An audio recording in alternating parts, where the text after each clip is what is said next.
প্রধান উপদেষ্টা ডক্টর মোহাম্মদ ইউনূসের জন্মদিনে কেক ও ফুল পাঠিয়ে শুভেচ্ছা জানিয়েছেন বিএনপির ভারপ্রাপ্ত চেয়ারম্যান তারেক রহমান। ২৮ জুন ওই উপহার পেয়ে কৃতজ্ঞতা প্রকাশ করেছেন প্রধান উপদেষ্টা নিজেও। এটি শুধু একদিনের সৌজন্য নয়, এই দুই বিশিষ্ট ব্যক্তিত্বের বন্ধুত্বপূর্ণ সম্পর্কের আরেকটি বহিঃপ্রকাশ ছিল চলতি মাসেই, যখন লন্ডনে এক বৈঠকে একত্রিত হন তারা। রাজনৈতিক পরিমণ্ডলের বাইরে ব্যক্তিগত সৌহার্দ্য যে কতটা দৃঢ় তার একটি স্পষ্ট ইঙ্গিত মিলেছে সেই সাক্ষাৎ ও শুভেচ্ছা বিনিময়ে। তবে বিএনপির পক্ষ থেকে ডক্টর ইউনূসকে সম্মান জানানোর অতীত ইতিহাসও রয়েছে। ব্যক্তি ইউনূসের প্রতি দলটির মূল্যায়ন সময়ের পরিক্রমায় বরাবরই ইতিবাচক এবং সমীহপূর্ণ থেকেছে। একজন গুণী মানুষ হিসেবে বিএনপির পক্ষ থেকে সবসময়ই ডক্টর ইউনূসকে সম্মান জানানো হয়েছে বলে মন্তব্য করেছেন বিএনপির সিনিয়র যুগ্ম মহাসচিব অ্যাডভোকেট রুহুল কবির রিজভী। ফ্যাসিবাদী দুঃশাসন ছিল, এর বিরুদ্ধে যে সমস্ত গণতন্ত্র মানে রাজনৈতিক দল সংগ্রাম করেছে, আন্দোলন করেছে, প্রত্যেকেরই পছন্দের ব্যক্তি ডক্টর মোহাম্মদ ইউনূস। এবং যারা ছাত্র আন্দোলন করেছে, শ্রমিকরা আন্দোলন করেছে, এবং ছাত্র শ্রমিকদের তো অধিকাংশ মানে জীবন গেছে, তাদের আত্মদান তো সবচেয়ে বেশি।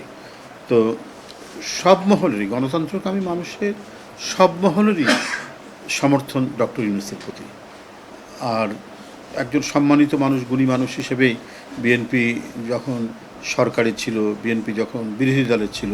চলতি মাসে লন্ডনে বিএনপির ভারপ্রাপ্ত চেয়ারম্যান তারেক রহমানের সঙ্গে ডক্টর ইউনূসের বৈঠক দেশের মানুষের মনে আশার সঞ্চার করেছে বলে জানিয়েছেন বিএনপির যুগ্ম মহাসচিব শহীদ উদ্দিন চৌধুরী অ্যানি। দেশের বাইরে গিয়েছেন আমাদের ভারপ্রাপ্ত চেয়ারম্যান জনাব তারেক রহমান, তার সঙ্গে একটা সৌজন্য আলোচনা হয়েছে।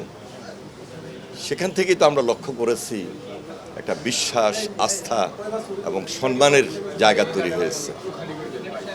সুতরাং এই যে পরবর্তীতে ওনার জন্মদিনে শুভেচ্ছা পাঠানো, এটা সম্পূর্ণ একটা সৌজন্যতা, এবং এই সৌজন্যতার সঙ্গেই সম্মান জড়িত।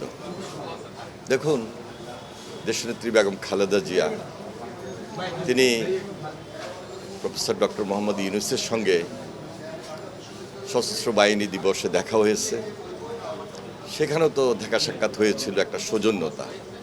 সব কিছুর মধ্যে একটা সম্মান জড়িত, শ্রদ্ধা, সম্মান, সব কিছু মিলে আজকে আমরা সবাই এক এবং ঐক্যবদ্ধভাবে এই ফ্যাসিস্টের বিরুদ্ধে আমরা রয়েছে।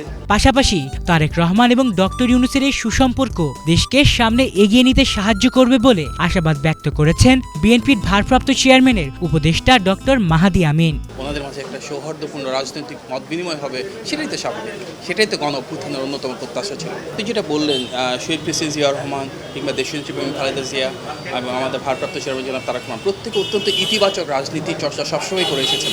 আপনি দেখবেন কখনো ওনারা রাজনৈতিক প্রতিপক্ষের বিরুদ্ধে নিষেধাজ্ঞা করেন নাই, অনেক ষড়যন্ত্র অপপ্রচারের শিকার হয়েছেন, তারপরও খুব হাম্বল এবং হিউমিলিটির সাথে সব কিছু ফেস করেছেন।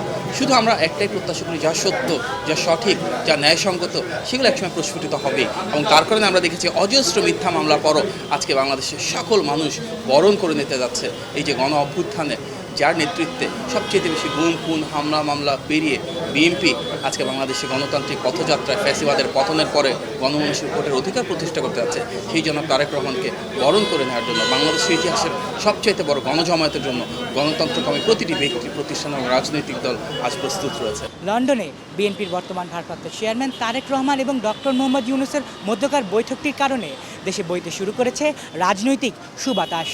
বিএনপির সঙ্গে ডক্টর মোহাম্মদ ইউনূসের এই সুসম্পর্ক এগিয়ে নিয়ে যাবে দেশকে, এই যেন বিএনপির নেতাকর্মীদের এবং দেশবাসীর প্রত্যাশা। আলিফ চৌধুরী, বাংলা ভিশন, ঢাকা।